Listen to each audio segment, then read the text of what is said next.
Hello friends, welcome back to Preethi's channel. நம்ம இன்னைக்கு பார்க்க போகிறது ஒரு சுவையான மீன் குழம்பு. வாங்க ஒரு மசாலா பேஸ்ட் ஃபஸ்ட்டு எப்படி அரைச்சிடலான்னு பார்ப்போம்.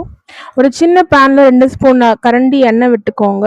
அதாவது பட்டை 2, கிராம்பு, அதுக்கப்புறம் சோம்பு 2 ஸ்பூன், வெந்தயம் 2 ஸ்பூன், அப்புறம் கடலப்பருப்பு 1 ஸ்பூன், அதுக்கப்புறம் இஞ்சி பூண்டு வந்து அரைக்காமல் ஃபஸ்ட்டு இந்த மாதிரி வந்து எடுத்துக்கலாம். சின்ன வெங்காயம், பூண்டு அது மாதிரி.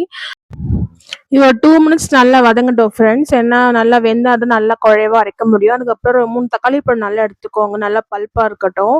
ஒரு ரஃபாக சாப் பண்ணி நல்லா ஆட் பண்ணிக்கோங்க. அப்புறம் ஒரு 2 3 வரமிளகாய் எடுத்துக்கோங்க, நல்ல ஒரு கார சுவைக்காக. இது ஒரு பக்கம் ஃப்ரெண்ட்ஸ். 4 கரண்டி வந்து ஒரு நல்லெண்ணெய் எடுத்துக்கோங்க. நல்ல ஒரு சுவை வந்து கூடுதலாக கொடுக்கும். ஒரு 4 கரண்டி நல்லா எடுத்துக்கோங்க. அதுக்கப்புறம் ஒரு பொரிய விடுறதுக்காக இது கடுகு நல்லா எடுத்துக்கோங்க. ஒரு ஸ்பூன் கடுகு, அதுக்கப்புறம் சோம்பு இல்லைன்னா பரவாயில்ல, நம்ம அரைச்சிட்டோம் அதை.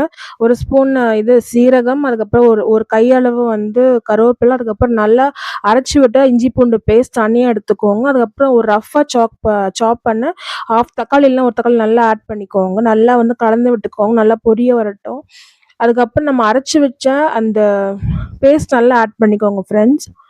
அது வந்து லைட்டாக சிம்மில் வச்சுக்கோங்க. இப்போது நான் அடிப்பிடிக்கிற ஸ்டேஜ் ஆகும். நல்லா கலந்து விட்ட பிறகு நல்லா வந்து கலரி விட்டுக்கோங்க ஃப்ரெண்ட்ஸ். நல்லா கலந்து விட்டுக்கோங்க. கலந்து விட்ட பிறகு நம்ம வந்து 1 ஸ்பூன் கரம் மசாலா ஆட் பண்ணிக்கலாம். அது ஏதாவது பிராண்ட் இருக்கணும், சக்தி ஆச்சு இல்லை வீட்டு குழம்புத்தூள் மட்டும் ஆட் பண்ணிக்கலாம், உங்கள் சாய்ஸ் அது. அதுக்கப்புறம் ஒரு 2 ஸ்பூன் ஃபிஷ் மசாலா எடுத்துக்கலாம். அது any brand of fish masala கொஞ்சம் ஆட் பண்ணிக்கோங்க, நல்ல ஒரு ஃப்ளேவர்ஃபுல்காக. அதுக்கப்புறம் லைட்டாக வந்து ஒரே ஒரு இது நல்லா கலந்து விட்டுட்டு ஒரு கிளாஸ் தண்ணி விட்டுக்கோங்க. ஏன்னா வந்து லைட்டாக அடிப்பிடிக்காமல் இருக்கிறதுக்கு. ஃப்ரெண்ட்ஸ், இப்போ வந்து நம்ம வீட்டில் அரைச்சி விட்டுருக்க அந்த சில்லி பவுடர் நல்லா ஆட் பண்ணிக்கலாம். அந்த ஒரே ஒரு ஸ்பூன் மட்டும் ஆட் பண்ணிக்கணும், நிறைய நம்ம கலந்தாச்சு ஆல்ரெடி. அதுக்கப்புறம் வந்து ஒரு ஆஃப் சைஸ் லெமன் புளி வந்து நல்லா எடுத்து ஊற வச்சு நல்லா அந்த எக்ஸ்ட்ரா தண்ணி நல்லா ஆட் பண்ணிக்கோங்க. அதுதான் மெயின் பர்பஸ் நம்மளுடைய ஒரு சுவைக்காக. நல்ல ஒரு கொதிக்கிற ஸ்டேஜ் வந்தப்போ ஒரு 3 ஸ்பூன் வந்து கல்லுப்பு ஆட் பண்ணிக்கோங்க. இல்லைன்னா நீங்கள் எவ்வளோ பேர் சமைக்கிறீங்களோ அதுக்கு ஏற்ற மாதிரி நல்லா ஆட் பண்ணி நல்லா மூடி வச்சிருங்க. இப்போ வந்து நம்ம நல்லா அந்த எண்ணெய் பிரிஞ்சு நல்லா கொதி வரப்போ நம்ம வந்து மீன் துண்டுகள் நல்லா ஆட் பண்ணிக்கலாம். ஆட் பண்ணும்போது கொஞ்சம் கேப் விட்டு ஆட் பண்ணுங்க, நல்லா உடையாமல் இருக்கும். நல்லா ஆட் பண்ணுறது நீங்கள் பார்ப்பீங்க.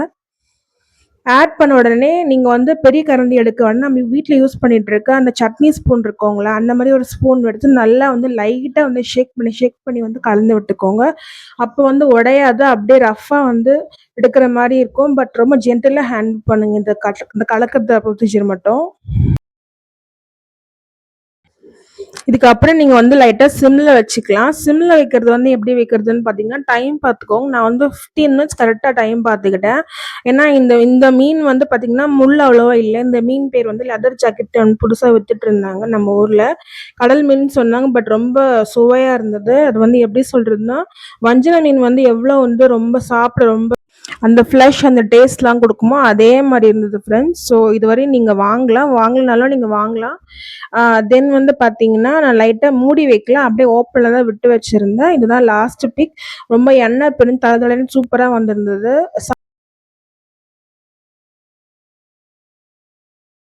ரெசிபி பிடிச்சிருந்தா கமெண்ட் பண்ணுங்கள் ஃப்ரெண்ட்ஸ், ஷேர் பண்ணுங்கள் ஃப்ரெண்ட்ஸ். தேங்க்ஸ் ஃபார் வாட்சிங்.